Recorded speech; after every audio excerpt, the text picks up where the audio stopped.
We're talking about the potential versus battle between Busta, Rhymes, and T.I. Tip, right? The battle of words that lead to the verses that must happen. That's right, it must happen. So T.I. had put a challenge out to 50 Cent, right, to battle. But he was talking about East Coast MCs, or it was taken by Busta Rhymes that he was talking about East Coast MCs. 213-943-3358. And so Busta Rhymes put a challenge out to T.I. And the challenge went kind of like this here. So of course we're going to bring commentary. Here we go. It's intriguing to me that you have such a concern with New York MCs. I want to understand what that's about, but from one brother that loves you to my brother that knows I love him, I'm begging you to step in the ring with me. I'm a bust your ass. And let me tell you something. We're gonna do it with grace. But I'm a bust T.I. I'm gonna bust your ass. Come on, T.I. Let's have fun. I fuck with you, boss, and I respect my elders, man. I mean, I just no cap. I ain't trying to be funny about it at all, but just speaking honestly, Busta using Leaders of the New School, which came out in that just another case of that. I was a fan of Leaders of the New School, still am, you know what I'm saying, and all your shit, bro. But I didn't know we were reaching back, like, through generations. Woo!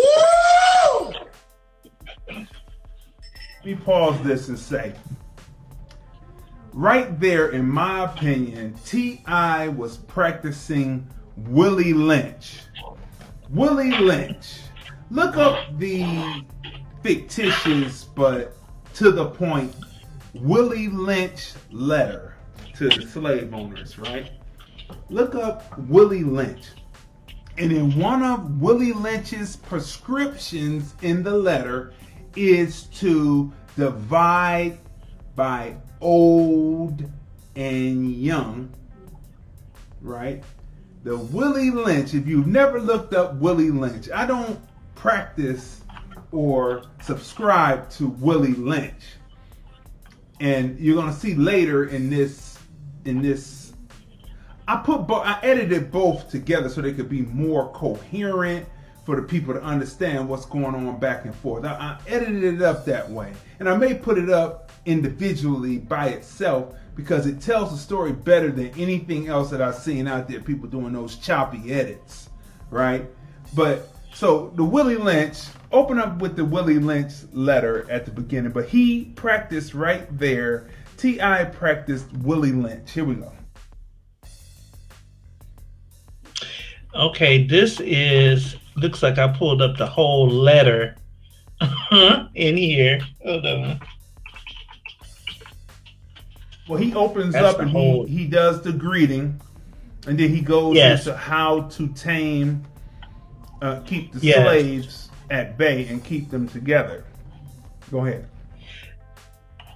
Okay, so he says that I had this one page. Okay, so the speech was delivered by a white slave owner, William Lynch, of the bank of the James River in 1712.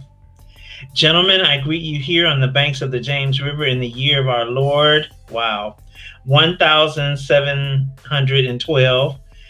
First, I shall thank you, the gentlemen of the colony of Virginia, for bringing me here. I am here to help you solve some of your problems with slaves.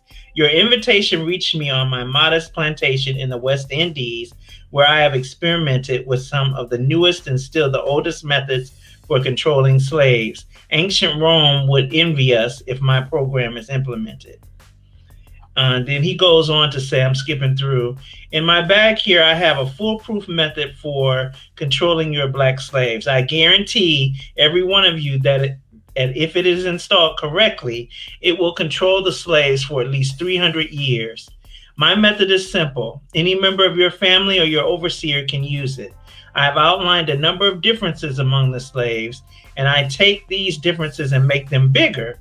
I use fear, distrust, and envy for control purposes. These methods have worked on my modest plantation in the West Indies, and it will work throughout the South. Take this simple little list of differences and think about them. On the top of my list is age, but it is there only because it starts with an A. The second is color or shade. There is an intelligence, size, sex, size, plantation, status on plantation, attitude of owners, whether the slaves live in the valley, on the hill, east, west, north, south, have fine hair, coarse hair, or is tall or short. Now that you have a list of differences, I shall give you an outline of action. But before that, I shall assure you that distrust is stronger than trust, and envy is stronger than adulation, respect or admiration. The black slave, after receiving this indoctrination, shall carry on and will become self-refueling and self-generation for hundreds of years, maybe thousands.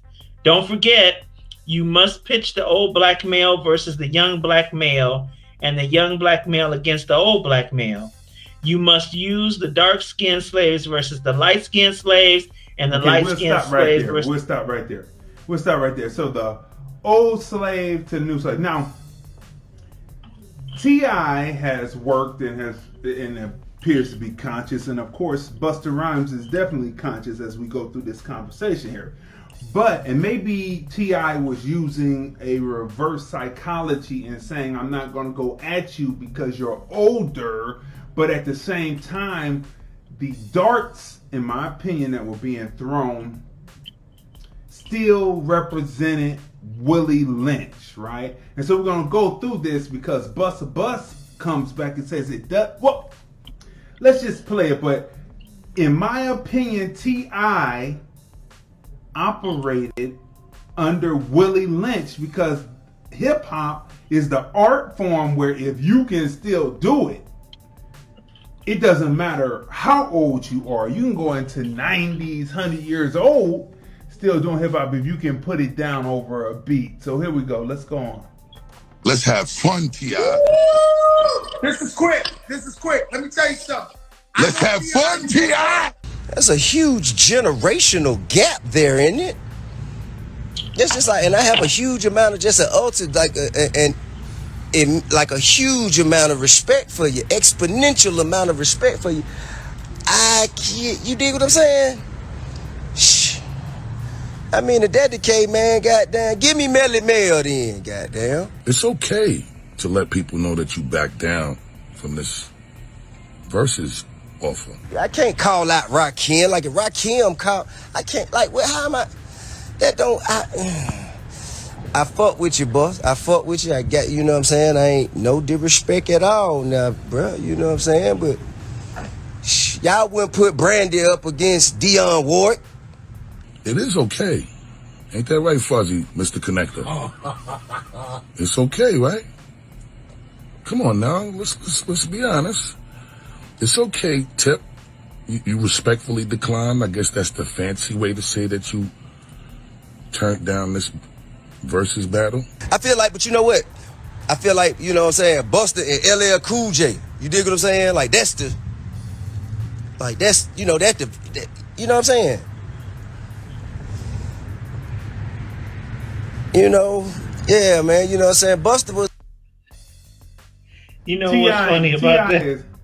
T.I. is throwing, as he's saying, no, we shouldn't do this, bro. This is a generational gap. When I first heard this, I honestly thought, before, you know, Busta Rhymes put the challenge out, and then I heard that T.I. had refused the challenge. This was a few days ago, and so, you know, then Busta Rhymes' retort came out. And before that even came out, I said, Busta Rhymes has nothing but club banging joints. He's got 20 joints. For those who don't know what Versus is, it's Timberland and Swiss Beats. They came up with this platform called Versus, VERZUZ, to honor people who have made a substantial contribution to hip hop, to the culture, to American black culture, period. If it's R&B, hip hop, soul, even reggae. The reggae one that kicks it off is Bounty Killer and Beanie Man. Bounty Killer and Beanie Man set the pace to how Versus battles would go in the future. Not separated in two rooms, but together with two sound systems going at it, right? But when I heard it, I said, Busta Rhymes got 20 club bangers. And I'll come back and give the rest of my thoughts later. Let's continue on with this. On scenario, bro. Here we go, yo. Here we go, yo. So what's the scenario? What the fuck? I wouldn't even. Man, I was trying to figure out how to break down the 50 slab and get goddamn $130 off of it back then when that shit came out. How am I gonna do that? You dig? I just, and it ain't no disrespect. I got an exponential amount of respect for you, brother. Busta versus Method Man. You want to talk about generational gap? Man, he can't even mess with Method Man. That's a very respectful way of not saying that you don't really want to sit in the smoking section with me and that you actually just turned down the opportunity to do this versus battle with me. That's decent. That's definitely decent. So shit, you dig? I don't want to, I don't want to make it feel like, it just ain't, I don't know, bro. I don't know. I just don't think, I don't know. It's cool, Tip. You can say it, King of the South. You can say it now. You should just say it, man. Just let the world know truly that you ain't want this bus ass that you was about to get. It's okay. Let me pause that right there and say that hip hop is about machismo. I'm better than you on the MIC. I'm better than you. I'm so much better than you with my wordplay that I flow better than you. I dress better than you. My whip is better than yours. And because I can flow so well, I can take your woman. That's what hip hop is about. Along with being within the culture, b-boying, DJing, breakdancing, DJing, graffiti art, and the spoken word, which is the rap itself within hip hop. That's what being a hip hopper is. So when Bus through, that's not even subliminal, that's right over the top. He said, you say that you are the king of the South. So if you were the king of the South, it doesn't matter what age group, because King Arthur could have been damn near 90, but he still would have had to go to war with one of the lords in another one of the feudal kingdoms. It wouldn't have mattered how old you are. It wouldn't have mattered if you were 10 or 17 as a king. He was going to put on that armor and get out there and do that battle to make sure that you kept your kingdom, right? So it doesn't matter about age, right? So let's continue. So hip hop is an art form like jazz, like blues, like reggae, like R&B, like soul. If you can still do it, you're going all the way to the end, and people are always going to like something that you do, right? If you're in it and you're locked into what's happening, right? So let's continue on with Busta. So this has a potential to lead to something, and I'm going to come back and talk about that in a second. Because see, the difference between me and you, my brother, and we both kings, I'm actually a god, excuse me. I'm a god of this thing. I don't run from no situation, and age don't make no difference to me. You know what makes the difference? The work that you put in. Because it don't matter when you came out. You know what I'm saying? I know people that have been out before me that I put out more albums than them after I came out after them. It ain't got nothing to do about generation. It got everything to do with how much work you could give a motherfucker when it's time for them to get this work. It just, what in the digging in the crates is going on here, man? You know what I mean?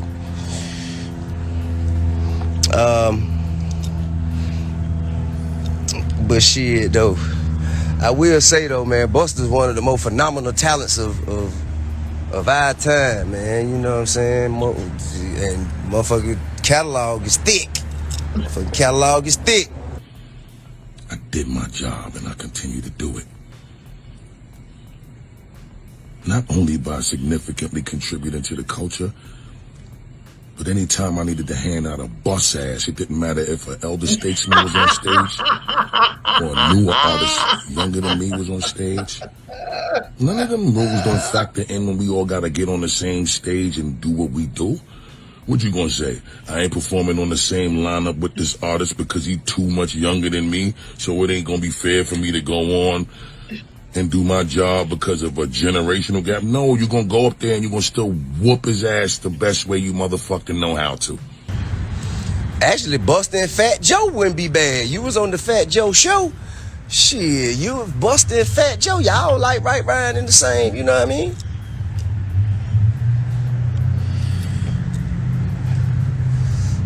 Yeah, man. But shit, man, I heard Busta got, you know what I'm saying, got a new album coming out and that shit gonna be crack. I already know. I can't wait. I can't wait to hear the motherfucker with, I heard Busta got one with ODB. Shit, my man. So let's not make no excuses, King. Just tell the people you was really not ready to get this ass whooping on the world stage. That's the truth. Now, to the rest of the world, again, I'll repeat, whoever, wherever, whatever. As a matter of fact, I don't mind going up against two different artists in the same verses. By myself. Swiss Timberland, I might want to think about that. It'll be a first. Some groundbreaking shit. Anybody who wants smoke, please respond accordingly. Y'all know what to do. Extinction Level Event 2, October 30th, 2020. The prophecy will be fulfilled.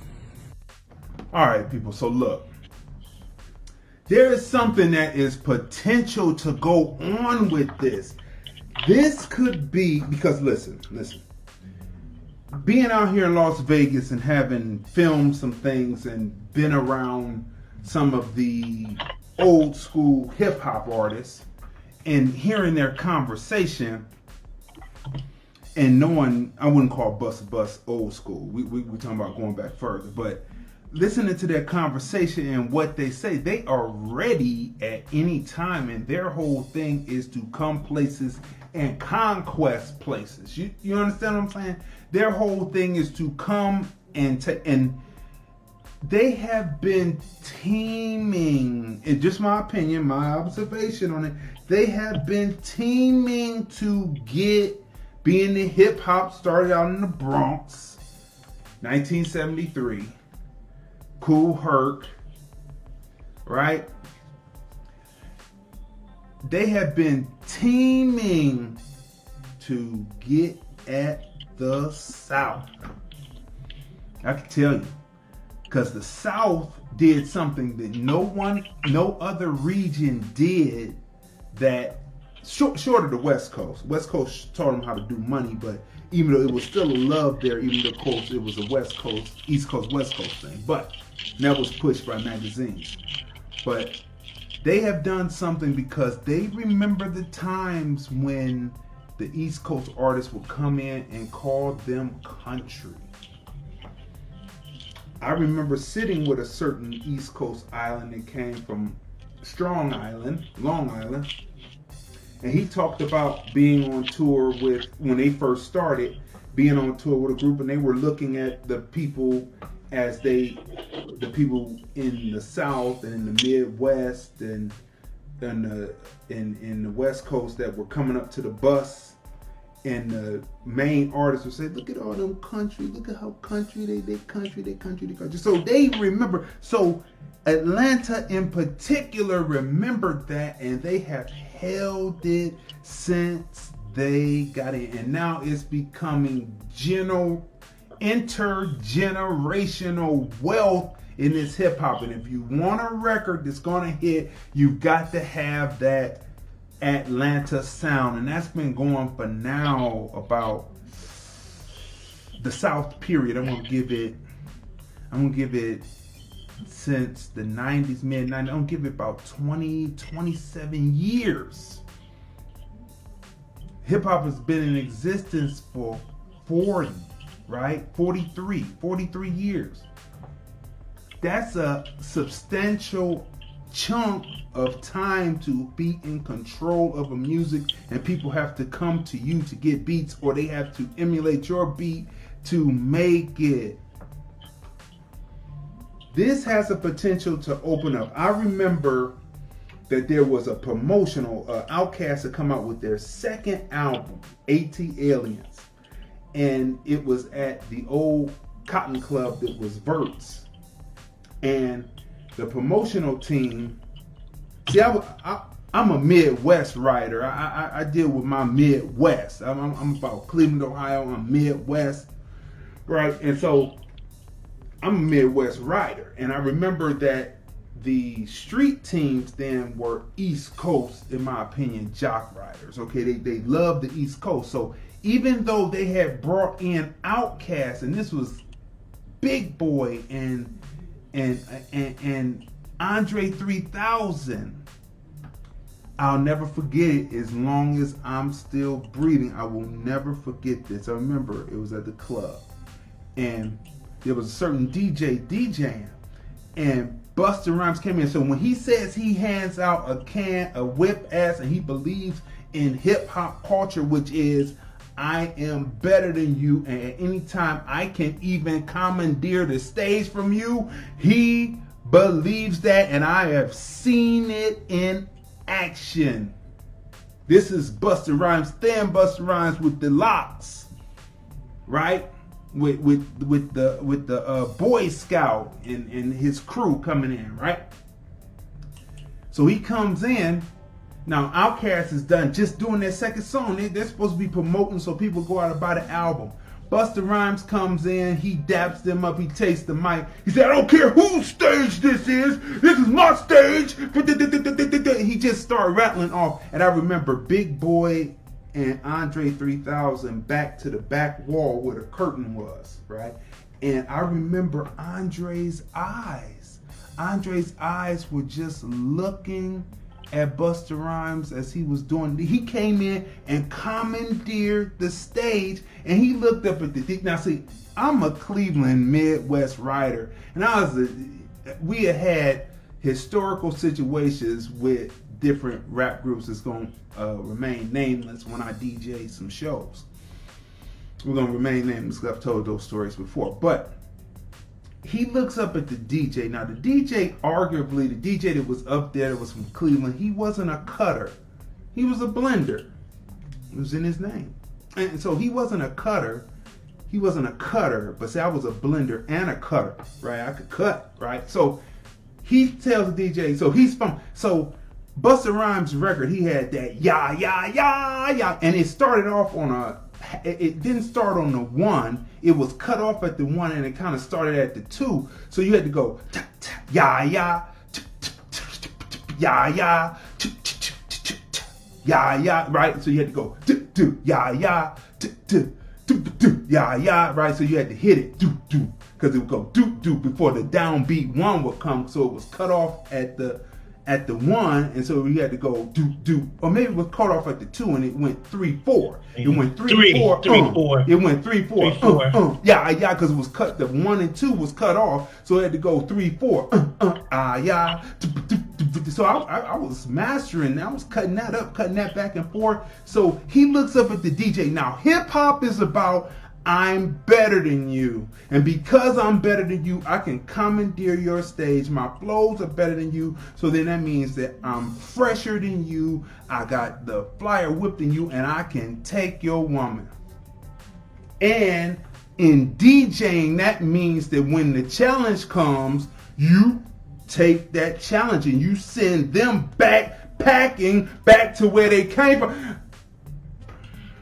Let me calm down. That's my hip hop. That's my hip hop ride. Okay, so I was never a fan. I'm a DJ. I rocked. I knocked beats together. I wasn't a fan. Mine was a purpose. I loved the ability. I loved the ability of DJ, and I was not a fan. I didn't really listen to the lyrics. I listened to how the beats connected. That was my thing. So, as Busta Rhymes says, so the DJ is fumbling around with it because it starts at the 3 and he's fumbling around. And Busta Rhymes calls a challenge about DJing. And I'm standing out there. I'm not DJing this event, right? Because I swear, people have seen it. If they had called challenge, I would have said, send your boy up. But anyway, he calls challenge. DJ, you gonna get this right? You gonna get this right? I'm gonna have to send my boy, the Boy Scout, up there to do it for you. Oh man, I was like, oh my God. I looked at the dude's wife that was there. I said, tell him, don't let him do that. I'm looking up at the DJ. I say, man, don't let him do that. Call challenge, call challenge. He was looking at me. He did his finger like this, and he was all starry-eyed, like Busta Rhymes was gonna take him on tour with him if he got it right. People who have their own people, especially from out of New York, are not gonna take you on tour. They're not gonna take you on tour.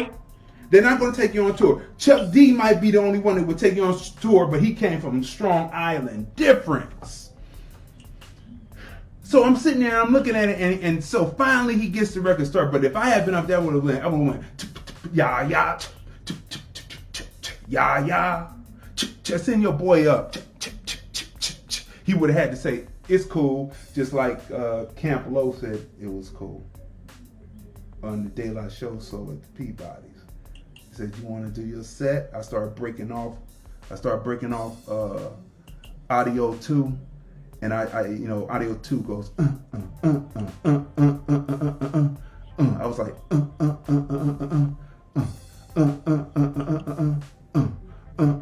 I said, come on. I was on the mic. Come on, let's do it. Then Cam Lowe said, that's all right. Their career wasn't nothing after that, because that gets back. People don't know that gets back. That gets back to the people. That gets back, and they shit went, woo. He said, you were in Cleveland? What happened? But anyway, that's another story. That's all water under the bridge, all that. But I would have told him, send your boy, and your boy would be sir. But anyway, I saw it, and I will never forget Andre's eyes on that. And I still don't believe that Andre has worked with them, because Andre is a Gemini. Busta Rhymes is a Taurus. I still don't believe that Gemini has worked. So to see that, to know what's going on, to look at this and say this has a potential, because the East Coast has been wanting, in my opinion, to topple that empire, because it is about hip hop and it is about the battle. T.I. open. T.I. is going to have to do this.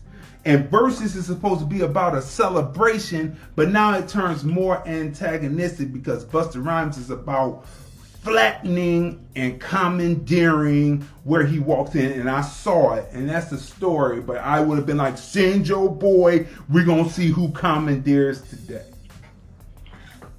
That's me, because I was a hip hopper. I'm a hip hopper. But, that's water under the bridge then. But yeah, but that was something. What you got to say before we move on to Donald Trump and Biden? Smash the share button, smash the like button. This has a potential to start the East Coast versus the South, and this will be something to remember, because I'm sure there are plenty of people who were, in my opinion, slighted like Outkast was that day when Busta Rhymes came in and said yeah, or just any of the East Coast acts, that they weren't handled like we handled some of that. Well, myself, because the other people were still friends with them backstage. I don't know what that was about, but we were challenged. You challenged, you step up, and you destroy, because that's what hip hop is. But anyway, what do you got to say about that? It's funny, the whole time T.I. was talking, that voice and what he was, how he was talking, reminded me of somebody that I know, husband of somebody that I know, and the same. It was just full of doo-doo, and the more he talked, like he's sending out darts and stuff, but all I kept hearing is, I don't want to take this dude on. I don't want to take this dude on. I don't want to do that. That's what I heard. That was my interpretation through everything that he was saying, all of the cleverness. And T.I. is a clever, intelligent type dude, but he is scared. He was jelly backing it. So that's all it was today. He was jelly backing it. That's all I wanted to say. That was funny to me. And he sounded just like this person I know, and trying to be clever with words and stuff. That's how that person is too. But it still boils down to he jelly backing on that one. So you know, as we go through and as we, you know, tell these stories, you know, because, you know, stories like that will come up. Because if I was on the set, I was on my Midwest ride. Because hip hop is about standing for where you're from. It's not about geography. Matter of fact, Cleveland stands for so much where it's from. It will lull people to sleep, and next thing you know,